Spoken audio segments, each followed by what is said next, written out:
আসসালামু আলাইকুম প্রিয় দর্শক, জাতীয় সংসদের অধিবেশনগুলোতে ইদানিং যদি আপনারা খেয়াল করেন দেখবেন একটা গুরুত্বপূর্ণ বিষয় যেটা নিয়ে সবাই বেশিরভাগ সময় আলোচনা করে থাকেন, সেটা হলো গণভোট, সেটা হলো সংবিধান সংস্কার পরিষদ, সেটা হলো যে কিভাবে জুলাই সনদ বাস্তবায়ন হবে। মানে মনে হচ্ছে যেন এটাই এই মুহূর্তে জাতির জন্য সবচেয়ে বড় সমস্যা এবং এর সমাধান না হলে আর কিছুই হবে না। জুলাই সনদ বাস্তবায়ন নিয়ে সরকার পক্ষ থেকে স্পষ্ট বলা হয়েছে তারা জুলাই সনদের প্রত্যেকটা বিষয় অক্ষরে অক্ষরে পালন করবে। কিন্তু সরকার বলেছে, মানে বিএনপি বলেছে, কিন্তু জাতীয় পার্টি এবং এনসিপি তারা বলছে না, এটাকে বাস্তবায়ন করতে হবে সংবিধান সংস্কার পরিষদের মাধ্যমে। বিএনপি বলছে সংবিধান সংস্কার পরিষদ বলতে কোনো কিছুর অস্তিত্ব আমাদের সংবিধানে নেই, কাজে ওটা আমরা করব না, আমরা স্বাভাবিক নিয়মেই করব। দেখুন, অনেকগুলো কিন্তু প্রশ্ন আছে, কিন্তু প্রশ্নটা হলো যে কীভাবে করা হবে, কিভাবে জুলাই সনদের প্রস্তাবগুলোকে বাস্তবায়ন করা হবে, এটাই হয়ে দাঁড়িয়েছে এখন মূল সমস্যা। জুলাই সনদের প্রস্তাবগুলো বাস্তবায়ন করা হবে কি হবে না সেটা নিয়ে কিন্তু আলোচনা না, আলোচনা হচ্ছে কিভাবে করা হবে। মানে বিষয়টা হলো এরকম, যদি উদাহরণ দিয়ে বলি যে ভাত রান্না করা হবে, তাই না? ভাতটা কেমন হবে, ভাতটা কখন পাবো, এটাই আলোচনা হচ্ছে না। আলোচনা হচ্ছে ভাতটা কি গ্যাসের চুলায় রান্না করা হবে, নাকি কেরোসিনের স্টোভে রান্না করা হবে, নাকি খড়ির চুলায় রান্না করা হবে, এইটা নিয়ে বিতর্ক। এবং এই বিতর্কে সুরাহা না হলে রাজপথে যাওয়ার হুমকি সেটাও দিয়েছে এনসিপি এবং জামায়াত ইসলাম। এখন প্রশ্নটা হচ্ছে যে কেন আমাকে আপনার এই সংবিধান সংস্কার পরিষদ করতে হবে, কেন করতে হবে, কেন এভাবেই করতে হবে?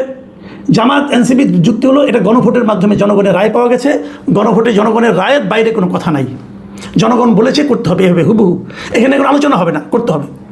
আচ্ছা, একটা বেসিক পয়েন্ট নিয়ে আলোচনা করে আমি আমার বক্তব্যটা শেষ করব, ছোটো করেই করবো, অত পয়েন্টে যাব না আমি।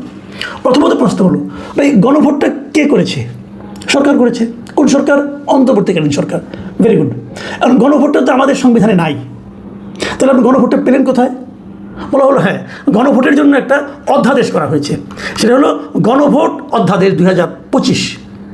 এটা হলো গিয়ে এই সরকার যতগুলো অধ্যাদেশ করেছে 2025 সালের, তার মধ্যে 67 নম্বর অধ্যাদেশ হলো এটা 25শে নভেম্বর 2025 সালে এটাকে অধ্যাদেশটা করা হয়েছে। এই অধ্যাদেশে বলা হয়েছে, আমি আপনাদেরকে দেখাচ্ছি, আপনারা দেখে নিন। এই অধ্যাদেশে বলা হয়েছে যে যেহেতু, আমি পড়ে একটু, যেহেতু 2024 সালের জুলাই আগস্টে সংগঠিত ছাত্র জনতার সফল গণ অভ্যুত্থানের মাধ্যমে প্রকাশিত জনগণের সার্বভৌম ক্ষমতা প্রয়োগের উদ্দেশ্যে জুলাই জাতীয় সনদ 2025-এ সংবিধান সংস্কার সম্পর্কিত কতিপয় প্রস্তাবের বিষয়ে জনগণের সম্মতি রহিয়াছে কিনা তাহা যাচাইয়ের জন্য গণভোটে উপস্থাপন করিবার লক্ষ্যে জুলাই জাতীয় সনদ ব্র্যাকেটের সংবিধান সংস্কার বাস্তবায়ন আদেশ 2025 প্রণয়ন ও জারি করা হয়েছে। এবং এই সমস্ত কারণে বলা হচ্ছে যে যেহেতু জুলাই সনদ সংবিধান সংস্কার বাস্তবায়ন আদেশ 2025 অনুসারে গণভোট অনুষ্ঠানের জন্য আইন প্রণয়নের নির্দেশনা রয়েছে, যেহেতু সংসদ ভাঙিয়া দেওয়া অবস্থায় রয়েছে এবং রাষ্ট্রপতির নিকটে সন্তোষজনকভাবে প্রতীয়মান হয়েছে যে আশু ব্যবস্থা গ্রহণের জন্য প্রয়োজনীয় পরিস্থিতি বিদ্যমান, সেহেতু গণপ্রজাতন্ত্রী বাংলাদেশের সংবিধানের 93(1) অনুচ্ছেদে প্রদত্ত ক্ষমতা বলে রাষ্ট্রপতি নিম্নরূপ অধ্যাদেশ প্রণয়ন ও জারি করিলেন। মানে উনি অধ্যাদেশটা করলেন এখানে কোন আইনে করলেন? সংবিধানের 93(1) ধারা অনুযায়ী। আচ্ছা, সংবিধানের 93(1) ধারা অনুযায়ী গণ অভ্যুত্থান বিষয়ক একটা উনি অধ্যাদেশ জারি করলেন। উনি কি পারেন অধ্যাদেশ জারি করতে? গণভোট নিয়ে কোনো অধ্যাদেশ হয়? অধ্যাদেশ হলো সেই জিনিস যে যদি কোনো আইন, সেই আইনটা এখন সংবিধান নাই, এখন আপনার নাই, সংসদ নাই, কিন্তু রাষ্ট্রপতি মনে করতেছে এই আইনটা এখন প্রণয়ন করা দরকার, উনি এই আইনটার মতো করে একটা অধ্যাদেশ জারি করতে পারেন। যখন পরবর্তীতে সংসদ বসবে তখন এই আইনটাকে ওনারা, এই অধ্যাদেশটাকে ওনারা আইনে রূপান্তরিত করবে সিম্পল মেজরিটির ভোটে। মনে রাখবেন, সিম্পল মেজরিটির ভোটে, মানে 151 জন বললেই হবে আইনটা। কিন্তু গণভোট তো সংবিধানের একটা অংশ, গণভোট কিন্তু একসময় সংবিধানের পার্ট ছিল। তো গণভোটটা হাসিনা সরকার এসে ওরা যখন সংবিধান সংশোধন করলেন সেখান থেকে তারা গণভোটটাকে বাদ দিয়ে দিল। তাহলে আপনি যে গণভোটটাকে অধ্যাদেশ জারি করলেন, গণভোট তো অধ্যাদেশ জারি করা যায় না, কারণ গণভোট তো সিম্পল কোনো আইন না, এটা সাংবিধানিক একটা পদ্ধতি। এটা করতে হলে জাতীয় সংসদের 2/3 লোকের সাপোর্ট লাগবে। যেটা করতে সংবিধান সংস্কার করতে হবে, সেই জিনিসটা তো রাষ্ট্রপতি অধ্যাদেশ জারি করতে পারেন না, সিম্পলি পারেন না। অধ্যাদেশের নিয়মটাই হলো এটা। দেখেন অধ্যাদেশ কীভাবে অধ্যাদেশ হয় সেটা আপনাদের আমি পড়ে শোনাই। এই যে 93(1) বলছে না, 93 একটা আপনি শুনেন।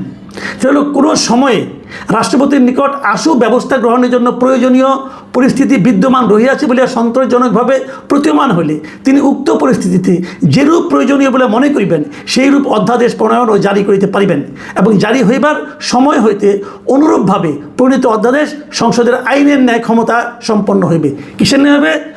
সংসদের আইনের ন্যায়, সংবিধানের ন্যায় না, কিন্তু সংসদের আইনের ন্যায়। মানে সংসদ যখন যেভাবে আইন প্রণয়ন করে সিম্পল মেজরিটি দিয়া, সেরকমভাবে যে সমস্ত আইন করা যায় সেই আইনের মতো একটা কিছু উনি সংবিধানে উনি অধ্যাদেশ জারি করতে পারবেন, অন্যগুলি পারবেন না। কেন পারবেন না সেটা আপনাকে বলি। এরপরে আছে যে তবে শর্ত থাকে যে এই দফার অধীন কোনো অধ্যাদেশে এমন বিধান করা যাইবে না, কোনগুলো যাইবে না, যাহা এই সংবিধানের অধীন সংসদের আইন দ্বারা আইনসঙ্গতভাবে করা যায় না। মাথায় রাখবেন, যেগুলো সংসদের আইন দ্বারা করা যায় না সেগুলো অধ্যাদেশেও করা যাবে না। তা আপনি কি সংসদের সিম্পল মেজরিটি দিয়া, সিঙ্গেল মেজরিটি দিয়া আপনি গণভোট করতে পারবেন? যারা আইন সম্পর্কে যারা মিনিমাম বুঝেন তারাও জানেন এটা আপনার আইন দ্বারা গণভোট কোনো আইন না, এটা আপনার একটা পদ্ধতি যেটা সংবিধানের সংশোধনের দরকার হবে এটা করতে গেলে। কাজে গণভোট দিয়ে কোনো অধ্যাদেশই তো রাষ্ট্রপতি জারি করতে পারে না। কাজে ওই অধ্যাদেশে ছিল অবৈধ অধ্যাদেশ, এবং ওই অধ্যাদেশ যদি এখন তারা রেটিফাই করে এই বর্তমান সংসদ, তাহলে তারাও ভুল করবে আইনগতভাবে, এটা সুপ্রিম কোর্টে গেলে বাতিল হয়ে যাবে। মানে আমি যতটুকু বুঝি ভাই, আমার কমন সেন্স দিয়ে বুঝি, আমার কমন সেন্স ভালো না হয়তো বা আপনারা ব্যাখ্যা দেন পাল্টা, দেখি কীভাবে দিতে পারেন সেটা একটু শিখি। কাজে আলটিমেটলি কথা হলো কি, যে আপনারা যে গণভোটটা করেছেন, গণভোটের যে রায় নিয়ে আসলে তো চিল্লাচিল্লি করছেন, হাউকাউ করছেন, এটা টোটালি একটা অবৈধ কাজ ছিল। এখন বলবেন যে অবৈধ একটা বিষয়, এটা নিয়ে তাহলে ভোট হয়ে গেলো কেন? ডক্টর ইউনূস গাড়ি জোরে করছে, আলী রিয়াজ এবং ডক্টর ইউনূস দুজনে মিলে এই উদ্ভট জিনিসটা জনগণের উপর চাপাই দিছে। এবং শুরু থেকে যখন গণভোট তারা করে, শুরু থেকে আমি বলে আসছি এটা একটা অবৈধ কাজ, টোটালি একটা অবৈধ কাজ। আলী রিয়াজ এবং ডক্টর ইউনূস গং এরা জোর করে এই জাতির উপর চাপিয়ে দিয়েছে, এবং সেখানে করতে যে কোটি কোটি হাজার হাজার কোটি টাকা, হাজার কোটি টাকা তারা অপব্যয় করেছে, অপচয় করেছে। এটা তাদের ঘাড়ে ধরে আদায় করা উচিত আমি মনে করি। এটা অপচয় করেছে একটা, এবং সেই অপচয় করতে যে তারা গণভোটের পক্ষে পুরো প্রশাসনকে লাগিয়ে দিয়েছে, ওটা হলো আরেকটা বেআইনি কাজ করেছে। এবং প্রত্যেকটা প্রশাসনের ব্যক্তি যারা সাথে জড়িত ছিল ওদের শাস্তি হওয়া উচিত। এটা কেউ বলতেছে না এখন, আমি তখনও বলেছি এদের শাস্তি হওয়া উচিত, এই সব ডিসিদের শাস্তি হওয়া উচিত, মিনিমাম 1 বছরের জেল হওয়া উচিত। তো এগুলো করেছে ডক্টর ইউনূস, গাইড জোরে করেছেন উনি এবং তার এই বন্ধু আলী রিয়াজ, এগুলো করেছেন, এই জাতিকে কাজকলা দেখাই গেছেন একটা। এখন ওইটার জোরে জামাত এবং এনসিপি বলতেছে যে এটা বাস্তবায়ন এইভাবে করতে হবে। ভাই, যার আলোকে আপনি গণভোট করছেন ওইটাই তো অবৈধ ছিল, তো এত জোরে জোরে কথা। আপনারা একটা সনদ করেছেন, জুলাই সনদ, দেখেন সেটা বাস্তবায়িত হয় কিনা, দেখেন সেটা বিএনপি করে কিনা। যদি না করে তখন আপনারা বিএনপিকে ধরবেন, তখন মাঠে আন্দোলন করবেন, তখন আন্দোলনে কিন্তু মানুষ আসবে। যদি বিএনপি জুলাই সনদের মূল বিষয়গুলো বাস্তবায়ন না করে তখন আন্দোলন করে আমরা থাকবো আপনাদের সঙ্গে। কিন্তু এভাবে হয় না ভাই, এই আবদার করলেন, কান্নাকাটি করলেন, হুমকি ধামকি দিলেন, রাজপথের ভয় দেখালেন, ভাই এতে কিছু হবে না। এবং এটা একটা অবৈধ কাজের জন্য আপনারা করছেন। যাই হোক, এটা শেষ পর্যন্ত কোথায় গড়ায় জানি না, কিন্তু আমি অনুরোধ করবো যে এই সমস্ত আলোচনা নিয়ে সংসদ গরম করা, সংসদের সময় নষ্ট করাটা এ ঠিক হবে না। বরঞ্চ আপনারা জ্বালানি তেল নিয়ে ভাবেন, দ্রব্যমূল্য নিয়ে ভাবেন, মানুষের গরিবী নিয়ে ভাবেন। এটা হলো জরুরি কাজ। আপনাদেরকে সংসদে পাঠানো হয়েছে এই কারণে, ওই আপনাদের জেদ, অভিমান, মান অভিমান সেগুলির কারণে নয়। প্রিয় দর্শক, এখন এই পর্যন্তই। আল্লাহ হাফেজ।